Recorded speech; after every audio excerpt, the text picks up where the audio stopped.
If you're tired of the standard business and marketing fundamentals, frameworks, and funnels, you need a little mischief. Get ready to turn up the volume on the CEO Mischief Maker podcast, where you access conversations with seasoned business owners who have smashed through mindset barriers, innovated the standard boring business and marketing playbooks, and executed future-paced strategies with bleeding-edge tools and tactics to micro-fail their way into massive success and growth. We are Mindset Impact Strategic Catalysts helping innovative entrepreneurs focus. We are CEO Mischief Makers. Ready to make a little mischief?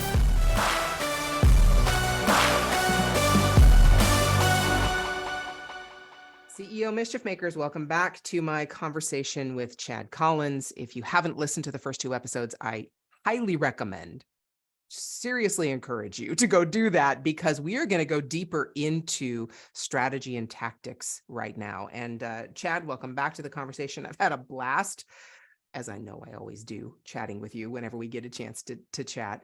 Likewise. But let's dive a little deeper into this whole idea from when you first started. And of course, we're going to kind of skip over the wonderful pandemic, and I'm being very facetious about wonderful, the pandemic we had and how that impacted. But I want to talk about the going from one or two events in the very beginning to now 40 and more, and the scaling of your operation. How did you do that? How did you handle that shift? So in the beginning, when we were doing, 5 to 8 events a year, and that's what we did for the first 2 years, it was very family, hands-on heavy, right? So it's me, my wife, my kids, in-laws, friends, like anyone that would just want to jump in and help us, right? And that works in our business. That worked for a couple of years, because you weren't doing shows every single weekend. So, and like family and friends, they would like make vacations out of it. Oh, you're going to be in Florida? Like, great, we'll come and do Brickfest Live for the weekend, and then we'll do this other stuff in Florida while we're there, right?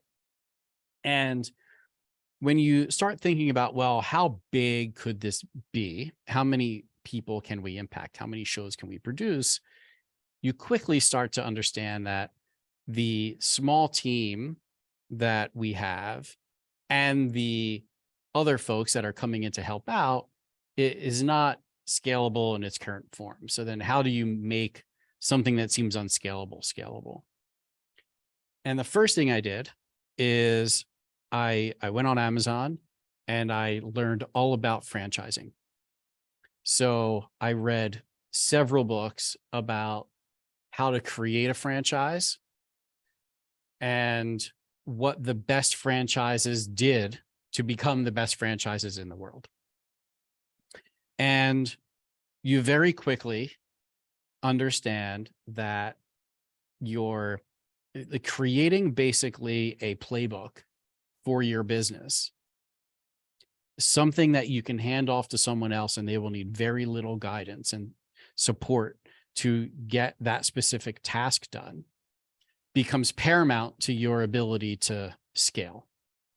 So that has now become the fabric of our business, and really enabled us to get to the next level. So letting every employee know from day one that they're introduced to an SOP, a standard operating procedure, playbook, whatever your business wants to call it. They're introduced to that. That's how they get trained. And then they're told, listen, things change, businesses change, tools change. If your job ever changes, it's your responsibility to update that SOP and update that playbook. So when the next person comes in, they're handed something as current as you were handed when you started. And as long as that becomes the fabric of your business, one of the pillars, then you will be able to scale faster than your competitor.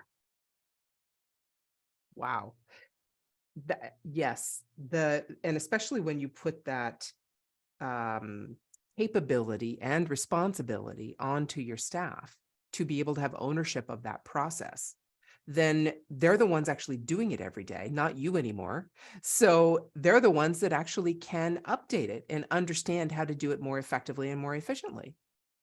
Wow. It, So how does your family feel not having to be involved anymore like they used to be? I think it was welcome. Yeah, I think it depends on who you ask. Obviously, look, Brickfest Live is near and dear to all of our hearts, everyone in the family, myself and my daughter and my wife and everyone included. It is also very well known that it would be relatively impossible to grow the business if you're working in the business, right? So it's the whole in versus on discussion, right? So I tried to pull away and have more of the visionary role and scaling role, and what else can we do and how do we make this better? Probably not as soon as I should have. If I'm building a business again, if I'm starting something else from scratch, likely never. Obviously you need to get, the first product off the ground and you learn everything. But once that's done, I'm going to be creating SOPs and playbooks from the jump, instead of it being something that you have to go back and do. Right. Because when you go back and do it, and what we did, and for those of you listening, if you don't have an SOP, if you don't have a playbook, here's how you go back and do it. You have interviews with each one of your employees, and you say, what are the 5 most critical things that you do every single week? And they'll just list them for you. I do this. Great. How much time do you spend on each of these things? Well, this takes me 3 hours a week. This takes me about an hour a day, blah, blah, blah, blah. And then you decide which ones, as a business owner, you decide which of these do I need SOPs for? Right. And if you have someone that's really great and you're like, man, this employee is spending 30% of their week doing this one task that I know I can get someone else to do, either outsourced or cheaper, or just offload to someone else because this person's fantastic. I need to take this one task that they're doing and get it off of their plate so they can help me grow this thing and make it bigger. And going through that exercise will enable you to find those things that you can either outsource, automate, consolidate. And we could talk about that. That's another thing we do in our company.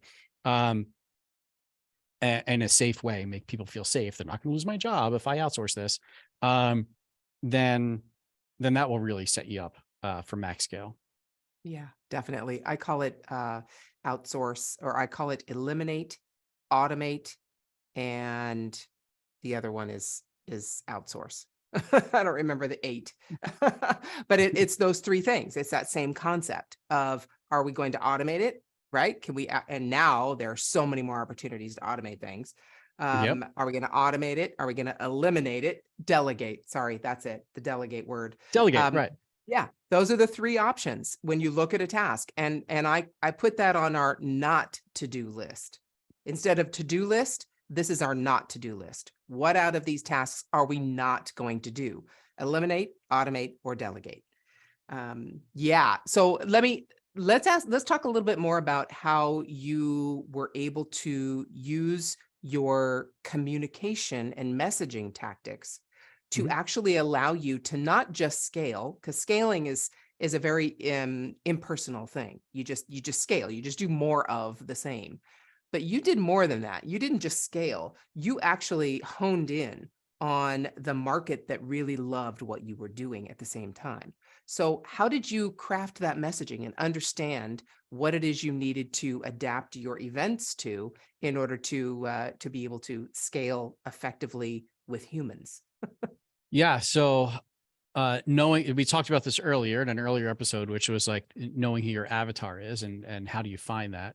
And I'll tell you that one of the ways that we found who our avatar really was, who our buyer was, is we started using what I call super affiliates. And back then it was like Living Social and Groupon and all of these sites that had users, and we saw like reports that they would give us back. Here are the people that are buying your tickets. And we looked at those reports like, oh, wow, like 80% of our buyer are women in this age group. So cool. How do I go find more people in that age group? And then we started learning about social media marketing and Facebook and YouTube, and now TikTok is huge. And is our avatar, like, are they on those platforms, and how do we find them? How do we get them to show interest in our event, and what do we have to say back, and what pictures do we need to show them? So we just dove into Facebook marketing and figured out, like, what is Groupon doing? How can we replicate that in our own unique way? And then how can we open up a communication with our target audience where they're expecting certain communication from us on a weekly basis that enables us to make the offer to buy tickets to our show and make them feel good about their purchase, that like they're getting it at the best price. And if they have any issues, here's who to contact, and here's a video about the event so they know exactly what to expect, and communicate with them in a way where we're not at the mercy of a spam filter per se in an email box, right? We don't want to end up in the promotions tab in Gmail, right? Nothing you can really do about it. So how do we do that? And that's when we were one of the earliest adopters of text message marketing back in 2017, I think, is when we started playing with it. And we saw once we turned that on, that really increased our conversion rates because people were getting more of our communication. And we just leaned into that. And it's still part of our messaging program today. Yeah, but you had to actually ask those kinds of questions, and the medium that you used, definitely. And we've talked before. You were in SMS. I was doing chat bots and automated conversation in Facebook, and now it's opened up to Instagram and WhatsApp and Telegram, and all we can have these automated conversations many places. But what did you actually ask? How did you find out that yes, it was women, but then people started coming to the shows? And you needed to find out the family aspect now. How did you actually do the messaging in that respect? So the messaging that we were sending to our audience, it's interesting. Like, there's a lot of emails and text messages that people get for different products and services, and they can be boring, right? Or they could be too cheeky, or like you could really feel like, oh, they're really trying here. And for us, it was like, we wanted to show pictures. Here's this could be you. Really, we wanted to put mom in the frame of mind that this could be me and my family. And then we wanted to make sure that the texts that we send out or the emails that we send out, they're playful. So we use lots of emojis. We put jokes in our copy, right? Like, some of it's like dumb dad joke stuff, but it's as part of our brand. Like, don't take us so seriously. You're coming to an event that's for kids and families. We want to make sure that, like, we're having fun on this end, so you're going to have fun when you come. Okay, hold on. If your mindset was shifted, you were inspired to innovate, and you were spurred into action, don't just move on with your day. Focus, my friend, and take a few minutes to visit CEOmischiefmaker.com to learn more about the value that was shared with you today. Please act now and create some CEO mischief of your own.